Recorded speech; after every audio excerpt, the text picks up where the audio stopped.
नमस्कार, मैं हूं सौरभ शर्मा। पाकिस्तान के कब्जे वाले कश्मीर में इस वक्त जबरदस्त हलचल है। पीओके में कई इलाके ऐसे हैं जहां से पाकिस्तानी फौजियों को जान बचाकर भागना पड़ा है। 14 अगस्त के बाद अचानक पीओके में उग्र प्रदर्शन शुरू हुए। मुजफ्फराबाद, झेलम, नीलम वैली, रावलकोट, भिंबियार, ये कुछ नाम हैं। पीओके में कम से कम ऐसी 10 लोकेशंस हैं जहां हजारों की संख्या में लोग सड़कों पर उतर आए। पीओके के लोग खुलकर पाकिस्तान से आजादी की डिमांड कर रहे हैं।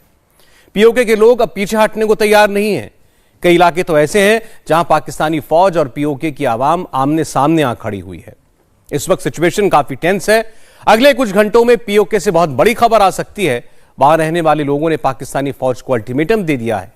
पाकिस्तान के पास तो फौज है, मगर पीओके के लोगों के पास हौसला है। पीओके से लगातार नई दिल्ली का नाम लेकर इंडिया को मैसेज भेजा जा रहा है। तो क्या पीओके इंडिया में कमिंग सून? समझते हैं इस रिपोर्ट से।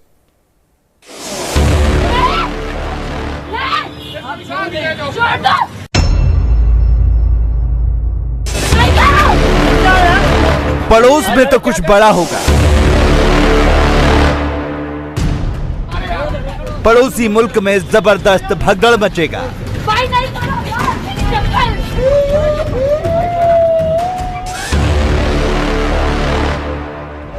कराची भी दहलेगा, इस्लामाबाद भी हिलेगा, मुल्तान से लेकर पेशावर तक सॉलिड हल्ला मचेगा। कराची में क्या हुआ? पाकिस्तानी पुलिस ने इस महिला के साथ क्या किया? इस शख्स का कैसा हाल किया? बस कुछ देर में आपको दिखाएंगे।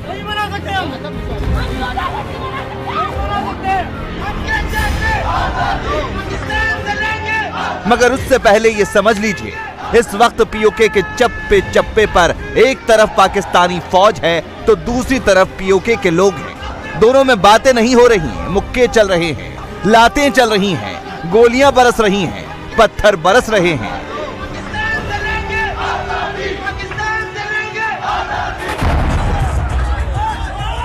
मसलन ये वीडियो देखिए, बीच सड़क पर लाठियां बरसी।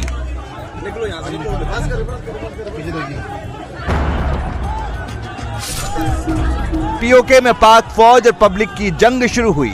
शुरुआत फौज ने की, अंत वहां की आवाम ने की। ये फायरिंग शुरू हो गई है यहाँ पे।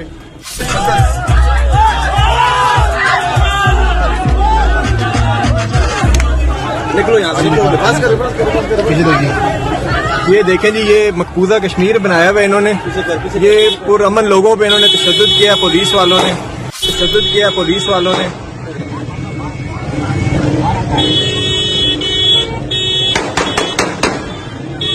ये फायरिंग शुरू हो गई है यहाँ पे।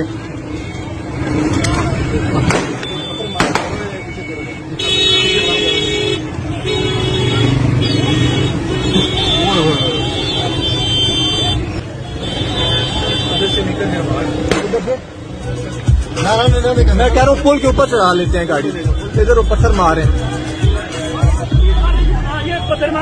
ये पत्थर इन्होंने जो है ना तशद्दुद किया लोगों पे बहुत ज्यादा। मार मार मार मारो मारो मारो मारो।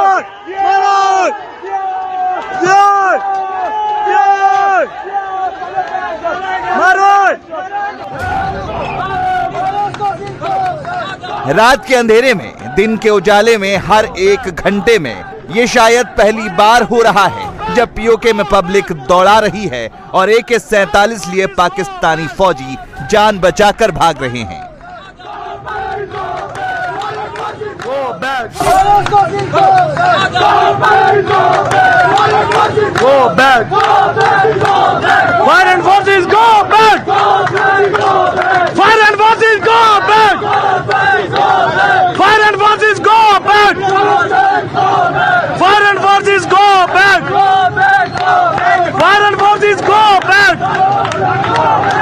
आपके साथ हम नहीं जाते। आप इंडिया और पाकिस्तान को एक ही साथ में न लाए। चलो जी, फोटो न लगाएंगी, इनके बाप का बोलोगे मैं फोटो न लगाऊं, बनी रहेगी, नीचे आ गए।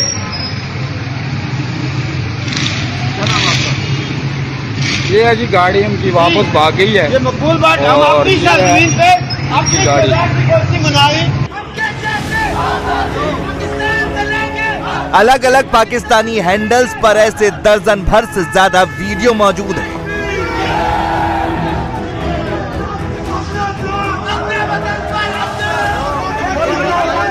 सारे वीडियोस 15 अगस्त से ठीक एक दिन पहले यानी 14 अगस्त के बताए जा रहे हैं। पाकिस्तानी फौज आई तो थी पीओके में पाकिस्तान का झंडा फहराने, मगर उल्टे उसी पर डंडे बरसने लगे। पाकिस्तानी फौज को go back Pakistan, go back foreign forces के नारे सुनाई देने लगे।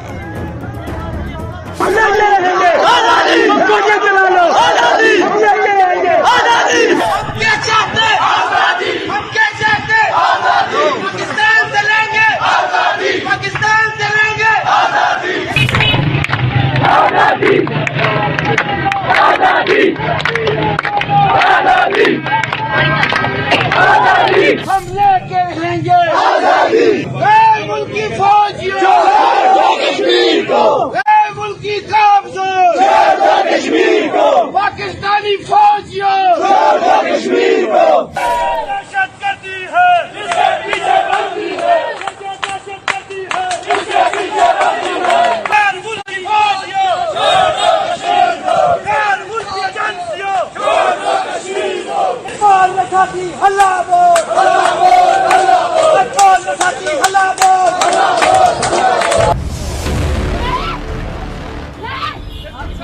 पीओके में और क्या क्या हो रहा है, आजादी के और कौन कौन से नारे इस्लामाबाद की जड़ें हिला रहे हैं, थोड़ी देर में वो भी दिखाएंगे। मगर पहले कराची की इन तस्वीरों की बात करते हैं। पाकिस्तान की बर्बरता का चेहरा सिर्फ एक लोकेशन पर नहीं दिखता, वो तो पूरे पाकिस्तान में प्रसारित होता है। पाकिस्तानी एस्टेब्लिशमेंट के खिलाफ और हिंदुस्तान के फेवर में बोलने वाले अल्ताफ हुसैन के MQM के 2 कार्यकर्ताओं के साथ पाकिस्तानी पुलिस ने क्या किया, गौर से देखिएगा, ध्यान से ऑडियो सुनिएगा। ब्लड प्रेशर का मरीज हूँ, इसके सर्जन है। अरे नेहरू की सर्जन है यार, ये कोई बात नहीं, उसको भी क्या कर रहे हो तो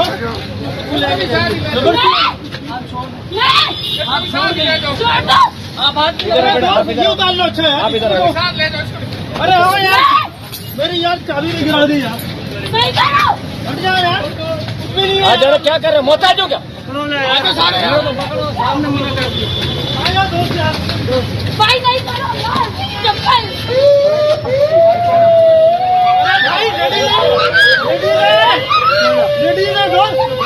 मैं नहीं हूँ जब कह रहा हूँ।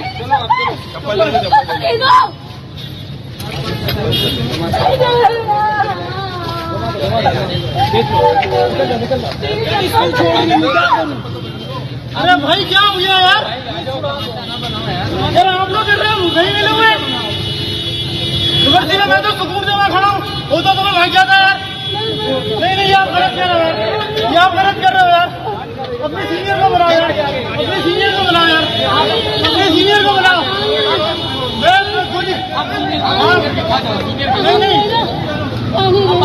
मुझे गाड़ कर मार दो यार, गोली मार दो, नहीं मार दो यार, भाई ये पकड़ ले और मार दो मुझे, मार दो, आप हाथ दिलाओ, आप हाथ मार दो मुझे, नहीं मना सकते हम, नहीं मना सकते, 14 अगस्त नहीं मना सकते। आप मेरे को हाथ नहीं लगाओ, आप मेरे को हाथ नहीं लगाओ, नहीं आप हाथ नहीं लगाओ, आप समझती कर रहे हो, अरे यार समझती कर रहे हो, गलत बात है यार, ये मना करवाओ, रुकाओ इनको यार, रुकाओ इनको यार, बाबा रुकाओ इनको, बोलो नहीं है।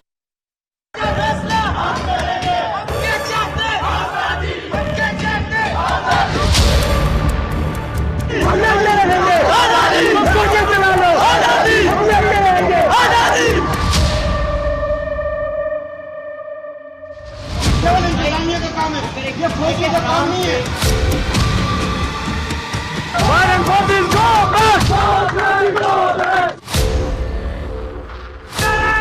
कराची में जो हुआ उसका डायरेक्ट या इनडायरेक्ट कनेक्शन पाकिस्तान के कब्जे वाले कश्मीर में हो रही उठापटक से भी है। वैसे तो लंबे समय से पीओके में पाकिस्तान की सरकार और वहां की फौज के खिलाफ विरोध प्रदर्शन चल रहा है। मगर अब उसने उग्र रूप ले लिया है और इसकी वजह है वो संशोधन जो पाकिस्तान की कठपुतली सरकार पीओके के लोगों पर थोपना चाहती है। रावला कोर्ट में और कुछ और जगहों पर काफी जो है ना सख्त हंगामे हुए और पाकिस्तान के खिलाफ नाराबाजी हुई, पाकिस्तान से जाती लेने के मुताबिक किए गए और एक जबरदस्त किस्म का जो है ना एहतजाज हुआ। और ये सिर्फ ये नहीं कि रावला कोर्ट तक रहा है, ये मुख्तलिफ शहरों में फैल गया था। मुजफ्फराबाद से लेकर कोटली, भिम्बर, मीरपुर, हर जगह पर ख्वातीन ने भी बढ़ चढ़ कर इसमें हिस्सा लिया और नाराबाजी की। बच्चे भी सारे आने कहने लगे कि हम देंगे आज़ादी, छीन कर देंगे आज़ादी, पाकिस्तान से आज़ादी देंगे। पाकिस्तानी फौज के सामने उन्होंने पाकिस्तानी फौज से आज़ादी के मुतालबे किए, वो देख रहे थे लेकिन कुछ कर नहीं पा रहे थे। इतनी बड़ी तादाद अगर आई है और उन्होंने पाकिस्तान के कब्जे के खिलाफ नाराबाजी की है, it means a lot. It means a message is gone to Pakistan as well.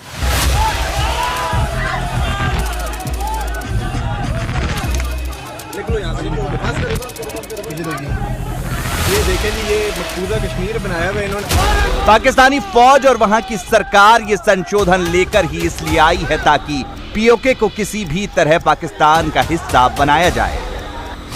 इस प्लान के तहत पाकिस्तान पीओके के फाइनेंशियल और एडमिनिस्ट्रेटिव पावर को इस्लामाबाद ट्रांसफर करना चाहता है ताकि पीओके के लोगों का दखल खत्म हो जाए। इसके अलावा पाकिस्तानी एस्टेब्लिशमेंट वहां के नेचुरल रिसोर्सेज पर भी कब्जा करना चाहती है। नए संशोधन के मुताबिक पाकिस्तान पीओके में स्टेट शब्द को आजाद जम्मू कश्मीर से रिप्लेस करना चाहता है।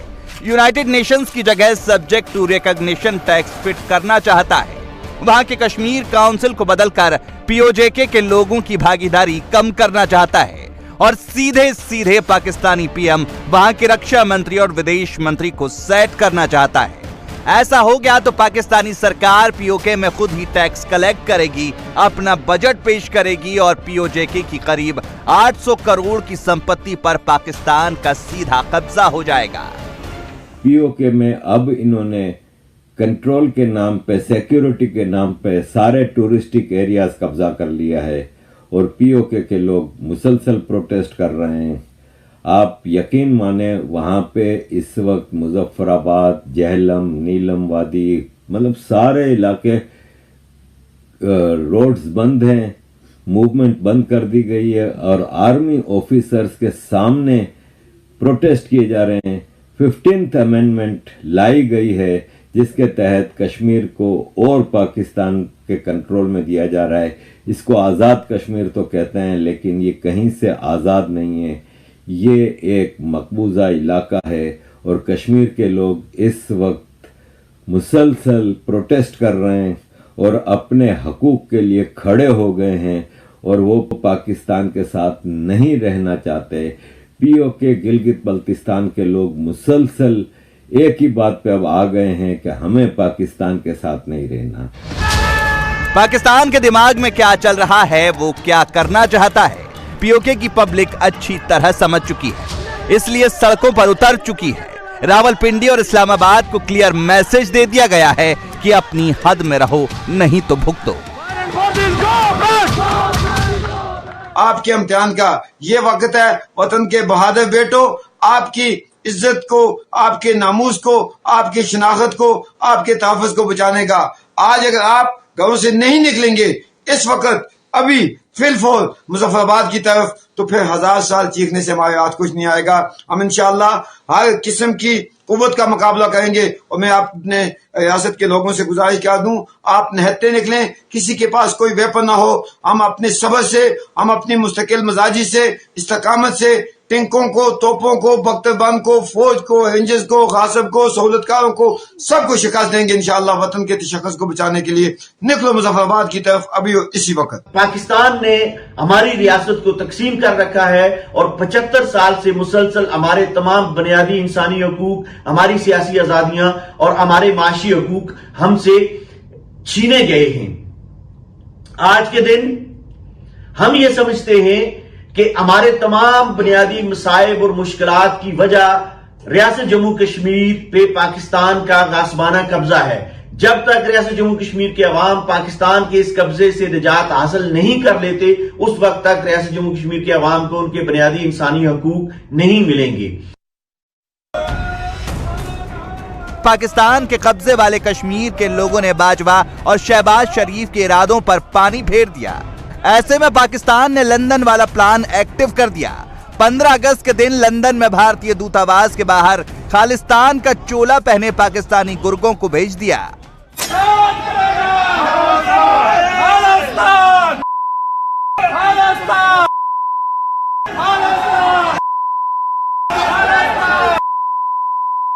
भारतीय दूतावास के बाहर खालिस्तान की फुलझड़ी लेकर पहुंचे इन पाकिस्तानियों का एक कनेक्शन पाकिस्तान के कब्जे वाले कश्मीर से भी है, क्योंकि पीओके से स्पेशल फ्लाइट लेकर पाकिस्तानी फौज का एक गुर्गा लंदन पहुंचा था। दरअसल लंदन में पाकिस्तानी दूतावास के बाहर पीओके से जुड़े एक्टिविस्ट ने 14 अगस्त को प्रोटेस्ट की कॉल दी थी। पाकिस्तानी फौज ने लंदन में प्रेशर बनाकर 14 अगस्त वाला प्रोटेस्ट तो रुकवा दिया, मगर 15 अगस्त को अपने खालिस्तानी एजेंट्स को इंडियन हाई कमीशन के बाहर भेज दिया।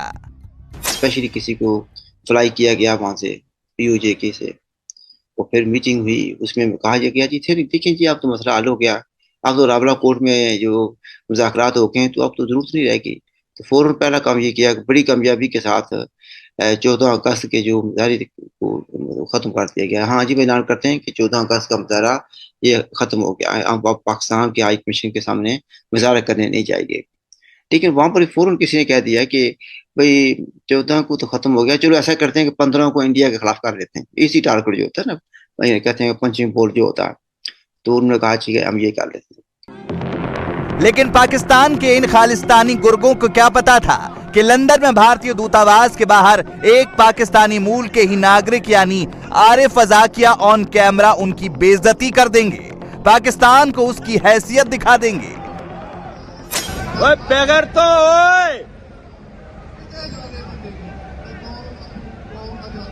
ओए थोड़ा सिंधी बलोच के लिए भी बोल दो। तुम्हारी पाकिस्तानी फौज मार रही है सिंधी बलोचों को, वो लानत है तुम्हारी शक्ल पे। भारत माता की जय, भारत माता की जय।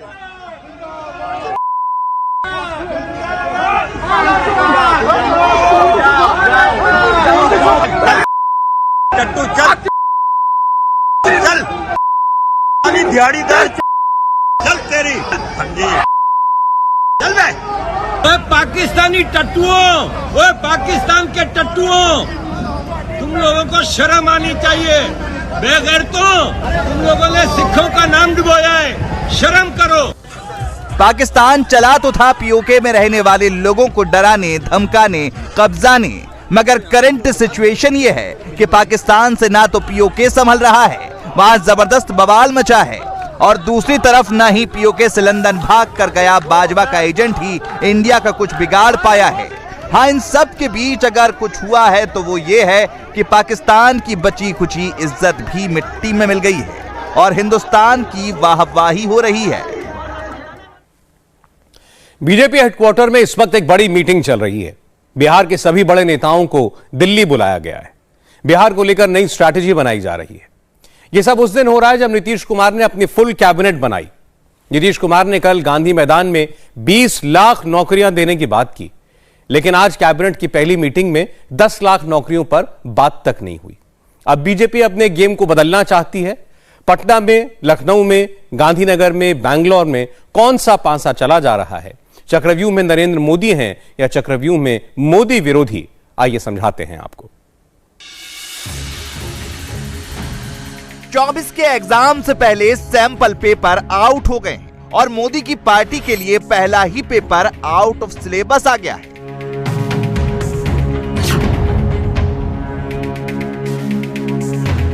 जेपी नड्डा, अमित शाह और बीएल संतोष जैसे नेता बिहार का क्वेश्चन पेपर सॉल्व करने में लगाए गए हैं। 24 के लिए बीजेपी ने बिहार को श्योर शॉट समझा था। मोदी को लग रहा था कि यहां से 99% मार्क्स आ जाएंगे, लेकिन नीतीश कुमार ने खेला कर दिया। खेला तो तेजस्वी यादव के साथ भी हो गया है। लालू के लाल को 4 मंत्रालयों की रेवड़ी देकर नीतीश कुमार ने सारी मलाई अपने पास रख ली। राबड़ी जी क्या कहेंगे, मंत्रिमंडल कैसा है?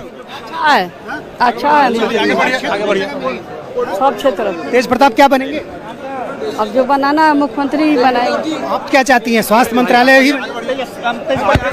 तो राबड़ी देवी कह रही हैं तेज प्रताप के साथ कि जो मंत्रिमंडल बना है वो अच्छा है, बेहतर है। राबड़ी बड़ी उम्मीद लेकर तेज प्रताप के साथ राजभवन पहुंची थी, लेकिन नीतीश कुमार ने तेज प्रताप का स्वास्थ्य मंत्रालय तेजस्वी को दे दिया। तेजस्वी यादव सोच कर बैठे थे कि उनको बड़ी मिनिस्ट्री मिलेगी, लेकिन तेजस्वी को ना होम मिनिस्ट्री मिली, ना फाइनेंस मिनिस्ट्री। गृह मंत्रालय खुद नीतीश कुमार ने अपने पास रखा है। वित्त मंत्रालय नीतीश ने जेडीयू के विजय चौधरी को दिया है। जल संसाधन मंत्रालय जेडीयू के ही संजय झा को मिला है। भवन निर्माण मंत्रालय जेडीयू के ही अशोक चौधरी संभालेंगे। नीतीश के करीबी अशोक चौधरी ने यह कहकर सियासी सनसनी फैला दी कि नई सरकार में तेजस्वी को खुद को काबिल साबित करना होगा। हम समझते हैं कि तेजस्वी जी आए हैं तो एक नए कलेवर के साथ आए हैं, और Tejashwi ji has also to prove, this is the last chance for Tejashwi ji also to prove himself to be a effective how administratively. बड़े भाई की भूमिका के तौर पर भी आए हैं। सबसे नई चीज तो यह है कि चूंकि उनकी सदस्य संख्या आपसे लगभग दुगुनी है और कहा जा रहा है कि सुपर सीएम होंगे तेजस्वी यादव। नहीं, ये सब देखिए, when Nitish ji works, he works his own style, और अपने स्टाइल से और अपने तरीके से, जिस तरह से 17 साल से नीतीश जी काम करते हुए आ रहे हैं। आरजेडी के 79, कांग्रेस के 19, सीपीआई एमएल के 12, महागठबंधन की इन 3 पार्टियों को मिला दें तो 110 विधायक होते हैं। नीतीश कुमार को इतने विधायकों का सपोर्ट तेजस्वी यादव ने दिया, फिर भी 45 विधायक वाले नीतीश कुमार ने तेजस्वी को दबा दिया। तेजस्वी को मिला क्या? स्वास्थ्य, पथ निर्माण, नगर विकास एवं आवास और ग्रामीण कार्य। इनमें पथ निर्माण विभाग में ही थोड़ा काम होता है। बाकी मंत्रालयों के पास ना तो ज्यादा बजट है, ना कोई खास काम। देखिए, 2 बड़े विभाग हैं और हमेशा गठबंधन में एक विभाग रहता है, एक के पास दूसरा विभाग रहता है दूसरे के पास, और बड़ी बुद्धिमानी से नीतीश जी ने दोनों विभाग झटक लिया। अब फाइनेंस भी जदयू के पास है और होम भी है जदयू के पास, और तेजस्वी को 5 विभाग का झुंझुना थमा दिया गया। देखिए, वित्त मंत्री जो होता है वो राज्य के सभी विभागों की समीक्षा कर सकता है, क्योंकि वो फाइनेंस मिनिस्टर है। अगर आप 5 या 10 विभाग के भी अगर मंत्री बन जाएं तो उस विभाग के अलावा किसी अन्य विभाग की आप समीक्षा नहीं कर सकते। तो तेजस्वी यादव यदि वित्त मंत्री होते तो सारे विभागों की का रिव्यू कर सकते थे, लेकिन अब तो जो विभाग उनके पास है वो उन्हीं का रिव्यू करेंगे। तो इसलिए नीतीश जी ने बड़ी बुद्धिमानी से उनको भी ठग दिया, उनको भी छल दिया, उनको झुंझुना थमा दिया, और वित्त और होम ये दोनों विभाग उन्होंने अपने पास रख लिया। जो है, तेजस्वी किस बात से डरते हैं? रेलवे के IRCTC नौकरी घोटाले में तेजस्वी का नाम है। नीतीश के एक इशारे से तेजस्वी के खिलाफ जांच शुरू हो सकती है। क्या लालू फैमिली को उसी जांच का डर है? तेजस्वी के डर में बीजेपी के लिए कितना चांस है, इसे एक्सप्लोर करने का काम नड्डा और अमित शाह जैसे धुरंधर कर रहे हैं। नीतीश कुमार की महागठबंधन सरकार में मंत्रियों का जातीय समीकरण भी काबिल गौर है। ओबीसी 17 मंत्री, सवर्ण 6 मंत्री, दलित 5 मंत्री और मुसलमान 5 मंत्री। नीतीश की कैबिनेट का असली समीकरण ओबीसी कोटे में है। नीतीश कुमार ने यादव समाज से 8 मंत्री बनाए हैं, जिनमें 7 आरजेडी के हैं। मुख्यमंत्री समेत 2 मंत्री कुर्मी हैं। कुशवाहा समाज के 2 मंत्री हैं और अति पिछड़ा वर्ग से 2 मंत्री बनाए गए हैं। आपको हम list they they A to Z, बताओ ना कौन से, चाहे स्वर्ण जाति के हों, चाहे पिछड़े जाति के हों, चाहे अति पिछड़े जाति के हों, चाहे माइनॉरिटीज हों, चाहे दलित हों, कौन छूटा है भाई? अरे कौन छूटा है? पिछड़ा अति पिछड़ा मिला लीजिए तो 17 मंत्री है, अल्पसंख्यक के 5 हैं, और हमको लगता है कि जो दलित हैं वो भी 6 हैं, स्वर्ण जाति के भी हमको लगता है कि 6 हैं। तो सब लोग तो हैं ही, सबको A to Z। एक और खास मुस्लिम और यादव यानी MY समीकरण में है। 33 में से 13 मंत्री यानी 39% मंत्री या तो मुसलमान हैं या यादव। पूरे मंत्रिमंडल में MY समीकरण है, 35% जो मंत्री हैं वो केवल इन्हीं MY समीकरण के बने। 13 मंत्री केवल MY समीकरण के हैं। वैश्य समाज जिसकी इतनी बड़ी आबादी है बिहार की, और बीजेपी ने वैश्य समाज के व्यक्ति को डिप्टी CM बनाया। बिहार में तेली समाज को हम 20 साल से लगातार कैबिनेट मंत्री बना रहे थे। सबसे बड़ी आबादी वैश्य में तेली समाज की है, कानू समाज की है। एक भी मंत्री तेली और कानू समाज का नहीं बनाया, और केवल वैश्य समाज का एक मंत्री बना जिसकी इतनी बड़ी आबादी है। कुशवाहा समाज में मैं उम्मीद कर रहा था कि उपेंद्र कुशवाहा को मंत्री बनाया जाएगा। वो जनता दल यू के उनकी विरासत को संभालेंगे। नीतीश के बाद जनता दल यू की वो चेहरा होंगे, लेकिन देख रहे हैं कि उनका भी नाम कहीं पर नहीं लगता, उनको भी अपमानित कर दिया गया है।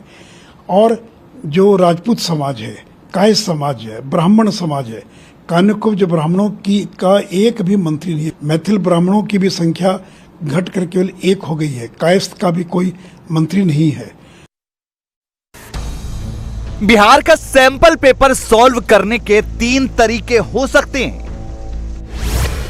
Option number 1, BJP Sushil Modi और नंदकिशोर यादव जैसे पुराने चेहरों को फिर आगे करे। ऑप्शन नंबर 2, बीजेपी 2020 में लाए गए तारकिशोर प्रसाद और रेणु देवी जैसे चेहरों के साथ ही चले। और option number 3, BJP Nityanand Rai जैसे नए चेहरे के साथ एग्रेसिव कैंपेन करे और 24 में आर या पार की लड़ाई लड़े। कोर कमेटी की मीटिंग में बिहार बीजेपी नेताओं को कोचिंग दे दी गई है। जो दिल्ली में तय हुआ वो कल से ही पटना में ग्राउंड पर दिखने लगेगा। हम आपको गुजरात ले चलते हैं, जहां मोदी के लिए एक नहीं बल्कि 2 सैंपल पेपर आउट हुए हैं। गुजरात के सूरत में आज बीजेपी और आम आदमी पार्टी के छात्र संगठन के सदस्य आपस में भिड़ गए। वीर नर्मद यूनिवर्सिटी में स्टूडेंट यूनियन इलेक्शन के दौरान केजरीवाल ने अपनी ताकत इस तरह से दिखाई। मामला अश्लील इशारे करने के आरोप से शुरू हुआ, जो कुछ ही मिनटों में हाथापाई में बदल गया। दरअसल केजरीवाल ने दिल्ली और पंजाब के बाद गुजरात को ही चुना है। गुजरात में इसी साल इलेक्शन है। मोदी की पार्टी को जितना बड़ा चैलेंज कांग्रेस से मिल रहा है, उतना ही बड़ा चैलेंज केजरीवाल की पार्टी से मिल रहा है।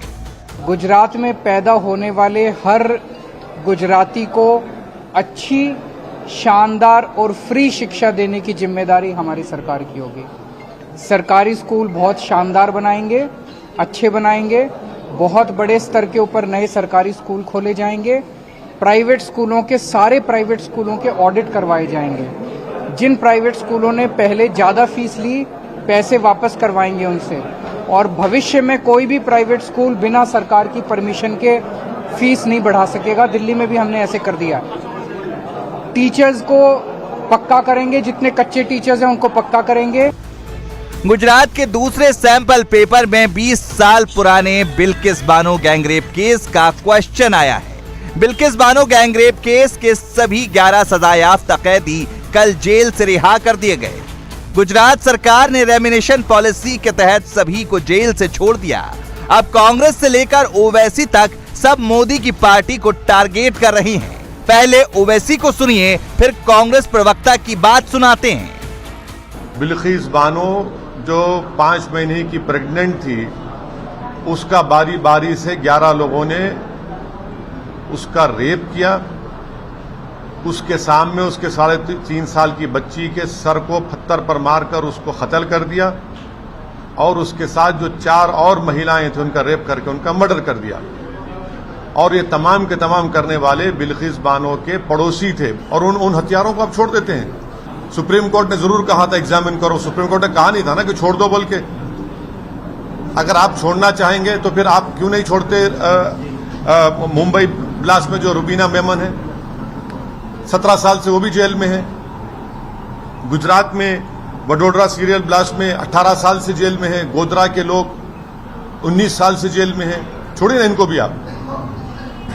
जो भी डिसीजन भाजपा लेती है वो एक रिलीजियस समुदाय के हक में हमेशा लेती है। बिल्किस बानो गैंगरेप केस पर मुंह खोलते ही असदुद्दीन ओवैसी ने पोलराइजेशन कार्ड खेल दिया। कांग्रेस की लाइन क्या रही, ये देखने से पहले गुजरात की रेमिनेशन पॉलिसी के बारे में कुछ बातें जानना जरूरी है।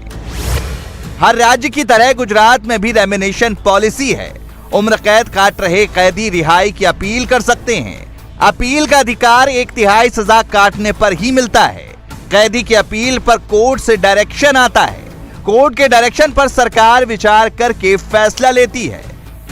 बिल्किस बानो केस में इसी रेमिनेशन पॉलिसी के तहत कैदी रिहा किए गए। गुजरात में इंडिया टीवी के ब्यूरो चीफ निर्णय कपूर ने रिहा किए गए लोगों से बात की।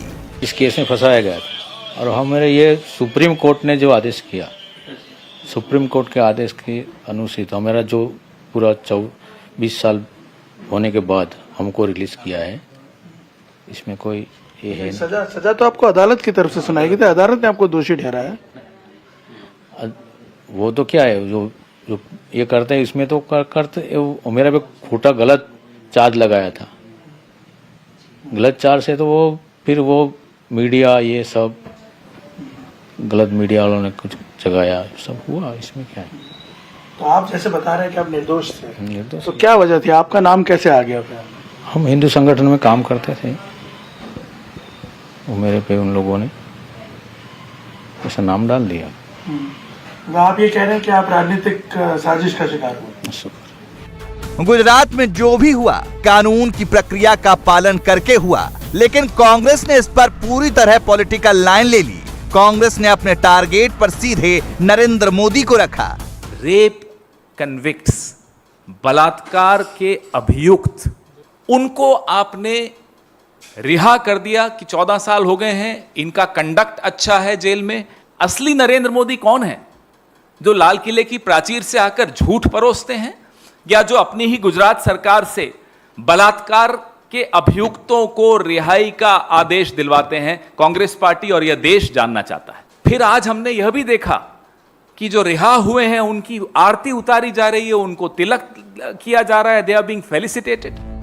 गुजरात में अगर ओवैसी और कांग्रेस वोटों का पोलराइजेशन कराते हैं तो ये बताने की जरूरत नहीं कि फायदा किसे होगा। पोलराइजेशन वाला चैप्टर बीजेपी को सूट करता है। बीजेपी को इसमें 100/100 नंबर मिलते हैं। कर्नाटक के सैंपल पेपर में भी पोलराइजेशन वाला क्वेश्चन ही आया है। शिवमोगा में जमकर हिंदू मुसलमान हो रहा है। बीजेपी सावरकर की साइड में होकर भगवा झंडा उठाए हुए है, तो कांग्रेस टीपू सुल्तान की साइड से तलवार भांज रही है। हिंदुस्तान जिंदाबाद, जिंदाबाद, जिंदाबाद, हिंदुस्तान जिंदाबाद। बोलो भारत माता की जय, बोलो भारत माता की जय, बोलो भारत माता की जय। शिवमोगा में फुल हिंदू मुसलमान हो रहा है। प्रेम सिंह नाम के हिंदू को चाकू मारना और जैबुल्ला नाम के आरोपी का एनकाउंटर शिवमोगा में 4 दिन के अंदर वो सब कुछ हो गया जो पॉलिटिक्स में पोलराइजेशन करा सकता है। मैं फिलहाल शिवमोगा के गांधी बाजार इलाके में मौजूद हूं। ये वही सड़क है जहां पर 20 साल के प्रेम सिंह पर चाकू से हमला किया गया। 15 अगस्त की घटना 3 साढ़े 3 बजे के बीच में हुई, जब यहां से आप जो ये चौराहा देख रहे हैं, ये यहां से आमिर अहमद सर्कल की तरफ जाता है। वहाँ से जब लाठीचार्ज किया पुलिस ने तो मुस्लिम युवक वहाँ से दौड़ कर आए थे और इसी सड़क पर जब प्रेम सिंह अपनी दुकान को बंद कर कर जा रहा था, उस वक्त उस पर चाकू से हमला किया गया। जबीहुल्लाह, नदीम, अब्दुल रहमान और तनवीर, इन 4 आरोपियों को पुलिस ने प्रेम सिंह पर चाकू से हमला करने के आरोप में गिरफ्तार किया है। आप देखिए यहाँ पर पुलिस की सुरक्षा जो है पूरी सड़क पे बढ़ा दी गई है। जगह जगह ऐसी पुलिस की पिकेटिंग यहाँ पर नज़र आ रही है। दुकानें इस पूरे बाजार में बंद रखी गई हैं। विवाद शिवमोगा के सिटी सेंटर मॉल से शुरू हुआ, जहां वीर सावरकर की तस्वीर लगाने पर एसडीपीआई ने बवाल किया। 2 दिन बाद आमिर अहमद सर्किल पर टीपू सुल्तान की तस्वीर लगा दी गई, तो हिंदू संगठनों ने वीर सावर की फोटो लगा दी। ये जो सर्कल आप देख रहे हैं, ये आमिर अहमद सर्कल है और इस सर्कल के इस पोल पर हिंदू संगठन के लोगों ने वीर सावरकर की तस्वीर यानी फ्लैक्स को यहाँ पर लगा दिया। जो मुस्लिम युवक इस आज़ादी के कार्यक्रम में यहाँ पर शामिल हो रहे थे, उन्होंने यहाँ पर एक बार फिर झगड़ा किया। इन दोनों के बीच में तीखी बहस हुई, दोनों ग्रुप आमने सामने हो गए और यहाँ से जंप करते हुए, इस रेलिंग से जंप करते हुए मुस्लिम युवकों ने यहाँ पर इस पोल पर लगी वीर सावरकर की तस्वीर को, फ्लैक्स को वहाँ से जबरन हटा दिया, जिसके बाद पुलिस ने लाठीचार्ज किया और यहाँ से उन सबको खदेड़ दिया गया। लेकिन जो हिंदू संगठन के लोग हैं वो यहाँ पर जमा होने लगे, बड़ी तादाद उनकी हो गई और उसके बाद वो मांग करने लगे कि जिन लोगों ने इस कृत्य को अंजाम दिया है उन्हें गिरफ्तार किया जाना चाहिए। ये पूरा बवाल तनाव में बदला, फिर हिंसा हुई, उसके बाद अब यहाँ पर धारा 144 लगा दी गई है। एक तरफ टीपू सुल्तान की फोटो, दूसरी तरफ सावरकर की फोटो। हंगामा हुआ, पुलिस आई, लाठियां चली और बीच बाजार मुस्लिम पक्ष के लोगों ने प्रेम सिंह नाम के एक शख्स को चाकू मार दिया। हालात संभालने के लिए शिवमोगा में कर्नाटक पुलिस और आरएएफ की टुकड़ियां मार्च कर रही हैं। हिंदू संगठन खुलकर मैदान में आ गए हैं। हिंदू पक्ष का कहना है कि प्रेम सिंह के माथे पर तिलक था, इसीलिए उसे छुरा मारा गया। कर्नाटक बीजेपी के बड़े नेता और farmer deputy chief minister KS. Eshwarappa Shivamogga से ही विधायक हैं। वो जबरदस्त गुस्से में हैं। 6 आदमी कौन एक दुकान बंद करके जाने के समय में एक आदमी को चाकू डाला है। हमारा सभी शिवमोगा लोगों को बहुत गुस्सा आया है। क्या कर रहा है ये लोग ऐसा? सुबह 3:30 को कौन वो चाकू डाला है ना, उनको पुलिस रिवॉल्वर से मारा है। रिवॉल्वर मार के उनका दाहिने पाँव में उनका हो गया है, वो अभी हॉस्पिटल में है। इसलिए मेरा ये मुसलमान